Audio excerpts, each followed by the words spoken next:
I am Omega Pax. I am the last of the Cybertronian historians.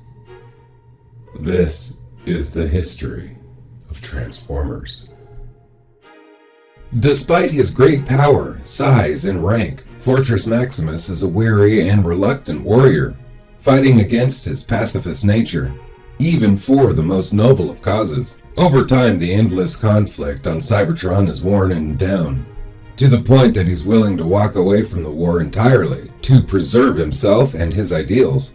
Fortress Maximus is big. How big generally depends on the universe, but often is not. He's binary bonded to a smaller robot named Cerebros, who forms his head.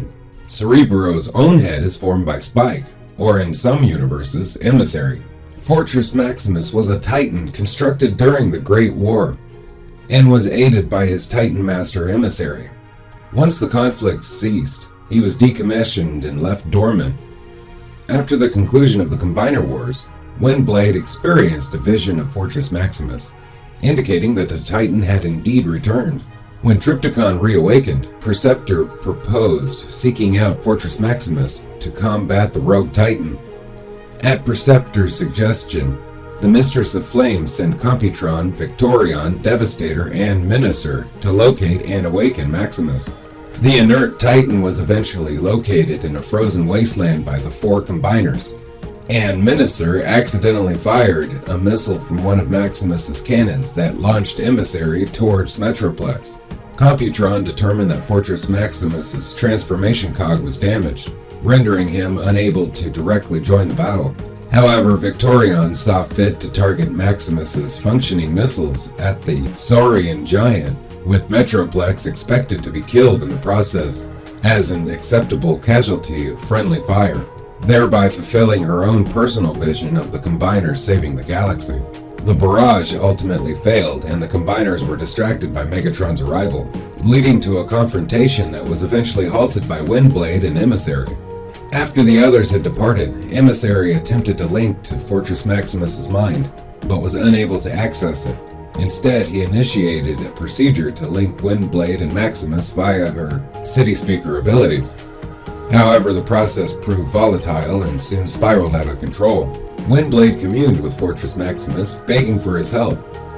Though he had first rejected her, having sworn a life of peace, she ultimately managed to convince Maximus, however, and he transformed himself back to robot mode, and following Windblade back towards Metroplex City.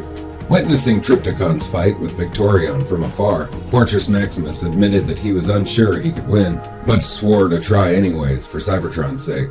He arrived in Metroplex City just in time to catch Optimus Prime, before he could fall into some sharp rubble.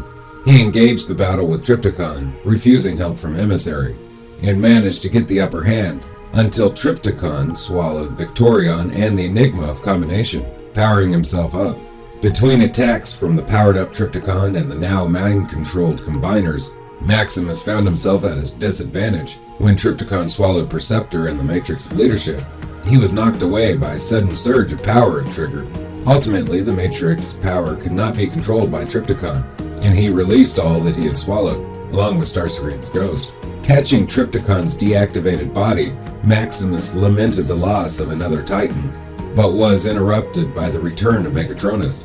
He and Optimus Prime attempted a sneak attack, but Megatronus effortlessly caught Maximus's Master Sword and tossed it away before killing Optimus.